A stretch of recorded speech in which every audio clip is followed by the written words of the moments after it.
খুবই দুঃখের খবর। কি হলো এনসিপি নেতাদের, তাও আবার সেই আক্তার হোসেন এবং তাসনিম যারা নিউ ইয়র্ক এয়ারপোর্টে তো তারা হেনস্থা হয়েছে, সেটা আপনারা দেখেছেন, এটা ছিল বহুল আলোচিত। বাংলাদেশে আসার পর তারা এখন অন্যরকম আবার হেনস্থার শিকার হলেন। প্রকৃত অর্থে কি হয়েছিল আজকে বিমানবন্দরে? এনসিপি নেতারা সাংবাদিকদের গায়ে হাত তুলেছেন, এই অভিযোগ এসেছে এবং সেই অভিযোগে সাংবাদিকরা এনসিপির সংবাদ সম্মেলন বর্জন করেছে। এনসিপি বনাম নির্বাচন কমিশনের মধ্যে একটা হাড্ডাহাড্ডি লড়াই চলছে। ইভেন নির্বাচন কমিশন ঘেরাও সহ নানান ধরনের আলটিমেটাম কিন্তু এনসিপির পক্ষ থেকে দেওয়া হয়েছিল। হাই রে, খুবই দুঃখের খবর। কি হলো এনসিপি নেতাদের, তাও আবার সেই আক্তার হোসেন এবং তাসনিম যারা নিউ ইয়র্ক এয়ারপোর্টে তো তারা হেনস্থা হয়েছে, সেটা আপনারা দেখেছেন, এটা ছিল বহুল আলোচিত। বাংলাদেশে আসার পর তারা এখন অন্যরকম আবার হেনস্থার শিকার হলেন।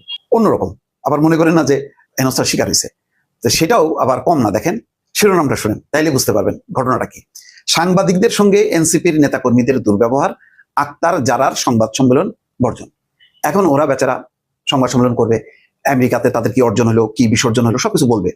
কিন্তু তার আগে ঘটনা করছে, সাংবাদিকরা সব দলে দলে গেছে। এখন টিম তো একসাথে আসতেছে, মির্জা ফখরুল, হুমায়ুন কবির এরা সহ। যখন আসতেছে তখন হয়তো ওই জায়গায় এখনো পৌঁছায় নাই জায়গা মতো। এখন হুমায়ুন কবির বিএনপি নেতা, পররাষ্ট্র বিষয়ক উপদেষ্টা তারেক রহমানের সে বক্তব্য রাখতেছে। ওই সময় এনসিপির কিছু নেতাকর্মী ইনকলাব জিন্দাবাদ, ইনকলাব জিন্দাবাদ করে এমন উচ্চস্বরে যে হুমায়ুন কবিরের মানে সংবাদ সম্মেলনের বক্তব্য তারা ঠিক মতো দিতে পারছিল না। ওই সময় কয়েকজন সাংবাদিক যে বলছে, ভাই একটু থামেন, আমরা এইটা নিয়ে নিই। কিন্তু ওইটা উপেক্ষা করি তারা স্লোগান দিছে এবং এটা নিয়ে কথা কাটাকাটি হয়েছে এবং দুর্ব্যবহার করছে কয়েকজন এসে। তখন সাংবাদিকরা বলছে যে ওকে, তোমরা আমাদের সাথে দুর্ব্যবহার করছো, আমরা বর্জন করলাম ওই আক্তার হোসেন এবং জারার।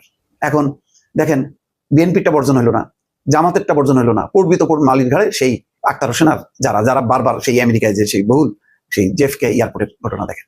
এখানে কি হলো, সাংবাদিকরা সব বারবার পরে একাংশ যে রিকোয়েস্ট করছে যে ভাই ওরা ভুল করছে, আমাদের এই জন্য সবার কে দোষারোপ করেন না আপনারা এই করেন। কিন্তু সাংবাদিকরা না, তোমরা আমাদের কথা শোনো না এবং দুর্ব্যবহার করছো, আমরা চলে আসবো। এই হচ্ছে অবস্থা এবং দুর্ভাগ্যজনক যে এরকম একটা ঘটনা ঘটছে। তো এটা আক্তার হোসেন এবং তাসনিম যারা সেখানে উপস্থিত হওয়ার আগেই তারা এই ঘটনা ঘটায় ফেলছে। এখানে একটা জিনিস দেখা দরকার যে এনসিপির নেতা কর্মীরাদের এখনো বোধহয় সম্ভবত রাজনীতিটা তাদের একটু শিখতে বাকি আছে। কারণ রাজনীতি, তারা যদি রাজনীতির মতন আচরণ না করে তাহলে কিন্তু বারবার পাটে পড়বে। এখন সেই টইটম্বুর অবস্থায় নেই তাদের, এখন হলো তারা কি বলে পা মাটিতে পড়ছে। এখন সাংবাদিকরা কিন্তু খুব অপরিহার্য না তাদের কাছে, কিন্তু এনসিপির লাগবে সাংবাদিকদের তাদের বক্তব্য বলার জন্য, প্রচার করার জন্য। তো সুতরাং এখন বুঝে সুঝে যদি তারা আচরণ না করে, সাংবাদিকরা বর্জন করলো, এখন খুব একটা আসবে যাবে, কিচ্ছু আসবে যাবে না। তাদের কাছে তো বড় দুইটা অপশন আছেই, বিএনপি আছে, জামাত আছে। তো তারা কেন এই সমস্ত দখল পোহাইতে যাবে? এটা সেই জন্য বললাম যে আক্তার হোসেন এবং তাসনিম যারা এনসিপির এই দুই নেতার কপালটাই ওদের খারাপ। সেই জেফকে এয়ারপোর্টে যে দুইজন হয়রানির শিকার হলো, অকথ্য দুর্ব্যবহার, গালি গালাজ, এটা অবস্থার শিকার হলো। বাংলাদেশে আসার পর সাংবাদিকদের বর্জনের মধ্য দিয়ে তারা আরেকটা পরিস্থিতির মধ্যে পড়লো। এটা দুর্ভাগ্য ছাড়া কিছু না। তবে দুর্ভাগ্য তো দুর্ভাগ্যই, এর থেকে যদি কিছু মানে শিক্ষা নিতে পারেন তাহলে ভালো এনসিপির জন্য। আপাতত প্রকৃত অর্থে কি হয়েছিল আজকে বিমানবন্দরে? এনসিপি নেতারা সাংবাদিকদের গায়ে হাত তুলেছেন, এই অভিযোগ এসেছে এবং সেই অভিযোগে সাংবাদিকরা এনসিপির সংবাদ সম্মেলন বর্জন করেছেন, তাদের রিপোর্ট, তাদেরকে নিয়ে নিউজ বর্জন করেছে এবং সবাই একযোগে বর্জন করেছেন। সেই ঘটনা আমরা দেখেছি। সাথে সাথে এনসিপির পরবর্তীতে টনক নড়তেও দেখলাম। এনসিপি এই ব্যাপারের জন্য দুঃখ প্রকাশ করলো, দোষীদের শাস্তি দেওয়ার জন্য ঘোষণা দিল, কিন্তু কারা দোষী তারা তো জানে। সেই ব্যাপারে এনসিপির কোনো ধরনের কোনো পদক্ষেপ আসলো না। বিমানবন্দরে আজকে যেটা দেখলাম, ছড়িয়ে পড়া একাধিক ভিডিওতে সাংবাদিকদের এমন কথাও বলতে শোনা গেল যে এখনো 1 বছরই হয়নি বয়স, মাত্র কয়েক মাস বয়স হয়েছে, এখনই এই অধ্যত্ব। আরেকজন সাংবাদিককে বলতে শোনা গেল যে ক্ষমতায় না যেতেই সাংবাদিক পেটাই, ক্ষমতায় গেলে এরা কি করবে। এরকম অভিযোগ, এই অভিযোগ কিন্তু অনেক বড় অভিযোগ। প্রকৃত অর্থে কি ঘটেছিল বিমানবন্দরে, কেন সাংবাদিকরা এনসিবিকে বয়কট করলো, সেটা একটু বুঝে ওঠার চেষ্টা করবো এই ভিডিওতে। প্রকৃত তথ্যটা আদতে কি সেটার মাধ্যমে থাকবেন পলিটিক্স টিভির নিয়মিত আয়োজনে।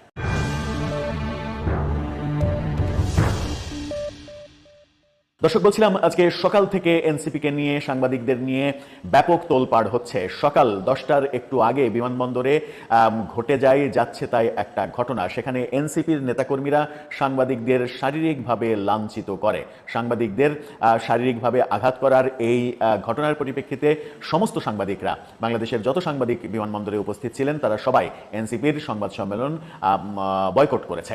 কি সেই সংবাদ সম্মেলন? যুক্তরাষ্ট্র সফর থেকে, জাতিসংঘ অধিবেশনের সফর থেকে আজকে প্রধান উপদেষ্টা সহ এনসিপির যে দুইজন, আক্তার এবং তাসনিম যারা, এই দুইজন ফিরছিলেন, তারা ফিরে তাদের কি মতামত দেয় সেই ব্যাপারে সাংবাদিকরা অপেক্ষা করছিলেন বিমানবন্দরে। সেই অপেক্ষারই এক পর্যায়ে এই ঘটনাটা ঘটে। ইত্তেফাকের শিরোনামটা আপনারা দেখে নিতে পারেন। সেখানে ইত্তেফাক বলছে, বিমানবন্দরে দুর্ব্যবহার, এনসিপির নেতাকর্মীদের, সংবাদ সম্মেলন বর্জন সাংবাদিকদের। কি ঘটেছিল? যেটা বললাম যে যুক্তরাষ্ট্র সফর শেষে ফেরা দলের সদস্য সচিব আক্তার হোসেন ও জ্যেষ্ঠ যুগ্ম সদস্য সচিব তাসনিম জারার সংবাদ সম্মেলন বর্জন করেছেন সাংবাদিকরা। আজ সকাল 10:45টার দিকে বিমানবন্দরের ভিআইপি ফটকে এই ঘটনা ঘটে। তখনও আক্তার হোসেন এবং তাসনিম জারা সেই জায়গায় উপস্থিত হননি। ঠিক সেই সময় এনসিপির পক্ষ থেকে পরবর্তীতে এক বিবৃতিতে সেই সময়ের ঘটে যাওয়া ঘটনার জন্য দুঃখ প্রকাশ করেছে, ব্যাপারটাকে নিন্দনীয় বলেছে এবং বলেছে যে বিষয়টি খতিয়ে দেখা হচ্ছে এবং দায়ীদের চিহ্নিত করে সাংগঠনিক ব্যবস্থা নেওয়ার নির্দেশ দেওয়া হয়েছে, এমনটা তারা জানিয়েছে। কিন্তু দায়ীরা কারা সেটা তারা নিশ্চিত করেই জানে, সেই ব্যাপারে একেবারে নির্দিষ্ট কোনো পদক্ষেপ তারা এখনো ঘোষণা করেনি। জাতিসংঘ সাধারণ অধিবেশনে যোগ দিতে যে গিয়েছিলেন প্রধান উপদেষ্টা সহ 6 জন, তারাই ফিরেছিলেন বিমানবন্দরে। প্রত্যক্ষদর্শী এক সাংবাদিক যেটা জানান, হুমায়ুন কবির অর্থাৎ তারেক রহমানের পররাষ্ট্র উপদেষ্টা বিএনপির, হুমায়ুন কবিরের সাক্ষাৎকার পর্ব চলছিল। হুমায়ুন কবিরের কথা শুনছিলেন সাংবাদিকরা, তার কথা রেকর্ড করছিলেন। তার কথা বলার সময় আক্তার হোসেন এবং তাসনিম জারাকে ফুল দিয়ে বরণ করার প্রস্তুতি নিচ্ছিলেন এনসিপি নেতাকর্মীরা। এ সময় তারা উচ্চস্বরে ইনকিলাব ইনকিলাব, জিন্দাবাদ জিন্দাবাদ স্লোগান দিয়ে যাচ্ছিল, মুহুর্মুহুর স্লোগান দিচ্ছিল। সেখানেই যখন হুমায়ুন কবিরের সাক্ষাৎকার পর্ব চলছে, সাংবাদিকরা তাদেরকে স্লোগান থামাতে বলে, স্লোগান আসতে দিতে বলে, কারণ এই রেকর্ডিংয়ে সমস্যা হচ্ছে, পুরোটাই তাদের স্লোগান আসছে, তার হুমায়ুন কবির কথা আসছে না। একাধিকবার বলার পরে তারা আবারও অধ্যত্ব প্রকাশ করে এবং ইনকিলাব ইনকিলাব জিন্দাবাদ জিন্দাবাদ এই স্লোগান আবারও মুহুর্মুহু আরো উচ্চ স্বরে দিতে থাকে। সেটা একজন সাংবাদিক আবারও স্পেসিফিকভাবে নিষেধ করলে তাকে ঘাড় ধাক্কা দেওয়া হয়, তাকে ঠেলে ওখান থেকে বের করে দেওয়া হয়, শারীরিকভাবে লাঞ্ছিত করা হয়।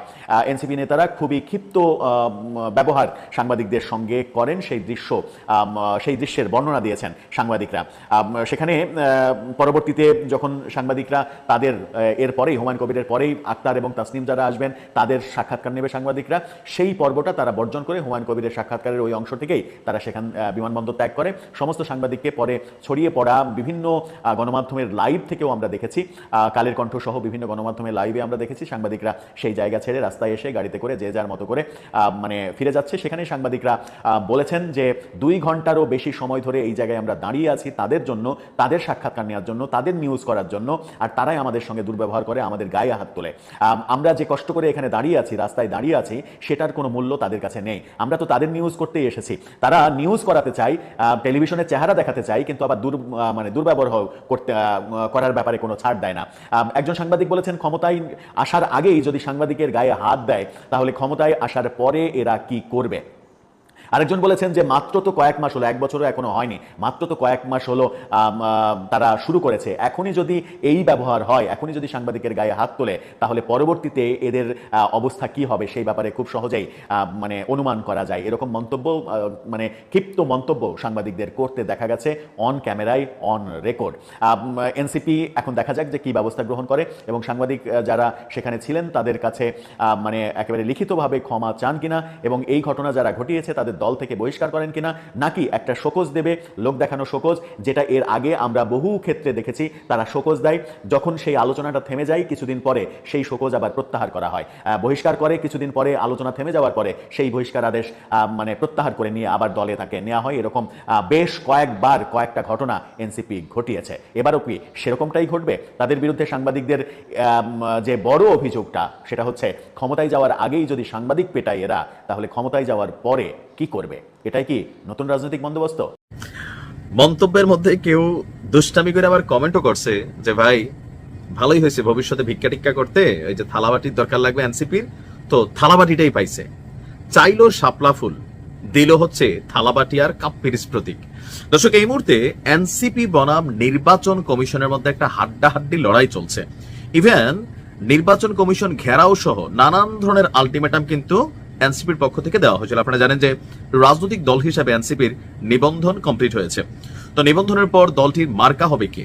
তারা যেহেতু শাপলা প্রতীক দাবি করেছে, নির্বাচন কমিশনের বক্তব্য ছিল এর আগে জাতীয় নাগরিক ঐক্য তারাও কিন্তু এই শাপলা প্রতীক দাবি করেছিল, নির্বাচন কমিশন দেয় নাই। সো এনসিপি কেও লাল সাদা কালা যে কোনো শাপলাই তারা চাক সেইটা আসলে দেওয়া হবে না। তো সেইখান থেকে আলোচনায় আসছে যে তাহলে এনসিপির প্রতীক কোনটা হতে যাচ্ছে বা কি পেতে যাচ্ছে। এখন আজকে আমরা এনসিপির মুখ্য সমন্বয়ক নাসিরউদ্দিন পাটোয়ারি দা ব্লুটুথ বয়, তার দাবি শাপলা প্রতীক বরাদ্দে আসলে আইনি কোনো বাধা নাই। তবে আইনি বাধা না থাকলেও জাতীয় নাগরিক পার্টিকে উট পাখি, কাপ পিরিচ, থালাবাটির মতন হাস্যকর প্রতীক দিতে চাইছে নির্বাচন কমিশন। অবশ্যই যে কোনো একটি দলের জন্য তাদের যে মার্কা বা ধরেন প্রতীক, এটা খুবই গুরুত্বপূর্ণ। যেমন ধানের শীষ, এটা একটা সার্বজনীন মিনিংস, নৌকা একটা সার্বজনীন মিনিংস, জামাতের দাড়ি পাল্লা বা জাতীয় পার্টির লাঙ্গল, এগুলো কিন্তু আসলে মিনিংফুল এক একটা প্রতীক।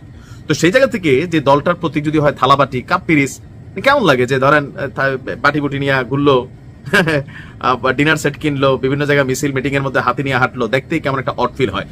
তো এনসিপির দাবি কি যে ইসির কাছ থেকে নিবন্ধন সংক্রান্ত চিঠি আমরা পেয়েছি, সেখানে আমাদের জন্য আলমিরা, উটপাখি, কাপ পিরিচ, থালাবাটি এই সকল প্রতীক বরাদ্দ রাখা হয়েছে। এগুলো খুবই হাস্যকর এবং কি এগুলো আমাদের সাথে স্বেচ্ছাচারী এবং বৈষম্যমূলক আচরণ। আমরা আগেই জানিয়েছি এনসিপির শাপলা প্রতীক পেতে আইনি কোনো বাধা নেই, ইসিরও অন্য কোনো চাপ অনুভব না করারই কথা। গণঅভ্যুত্থানের পর আমরা স্বাধীন নির্বাচন কমিশনের দাবি তুলেছিলাম, কিন্তু বর্তমান কমিশন আপনার তাদের মন্তব্য যে একদলীয় অফিসে পরিণত হয়েছে, তাদের কার্যক্রম সংবিধানকে প্রশ্নবিদ্ধ করছে। অন্য রাজনৈতিক দলের প্রতীক জাতীয় প্রতীকের উপাদান থেকে নেওয়া হলেও এনসিপির ক্ষেত্রেই আপত্তি তোলা হচ্ছে। এখন প্রশ্ন উঠতে পারে প্রতীক না পেলে আমরা কি করব? এটাই তো, প্রতীক না পেলে তাদের বক্তব্য জনগণকে নিয়ে সাংবিধানিক এবং গণতান্ত্রিক উপায়ে আমরা আন্দোলন চালিয়ে যাব, আর এটা তারা শাপলা ছাড়া কোনোভাবেই অন্য কোনো প্রতীককে মেনে নিবে না। এখন নির্বাচন কমিশন যেই জায়গাতে হার্ডলাইনে আছে, এনসিপি যে জায়গায় হার্ডলাইনে আছে, দুইটা কিন্তু মিলা সাংঘর্ষিক অবস্থান তৈরি হয়ে যাচ্ছে। আমার কাছে মনে হচ্ছে যে দুইজনেই একটা অনমনীয় অবস্থানে আছে। তবে আমি নির্বাচন কমিশনের এই জিনিসটা বুঝি না যে ঠিক আছে, যদি শাপলা দিতে হয় তাহলে জাতীয় নাগরিক ঐক্যকে এটা আগে পাওনা, তো এনসিপি হয়তো পাওনা না, যাই হোক, কিন্তু শাপলা কেন আসলে একটা জাতীয় প্রতীক হিসাবে যেহেতু আছে, এটা দলীয় প্রতীক হতে পারবে না? এটার কি কোনো অন্য কোনো মিনিংস আছে কিনা? যদি না থাকে, কেন একটা সাধারণ জিনিসটা নিয়ে এত কচলা কচলি?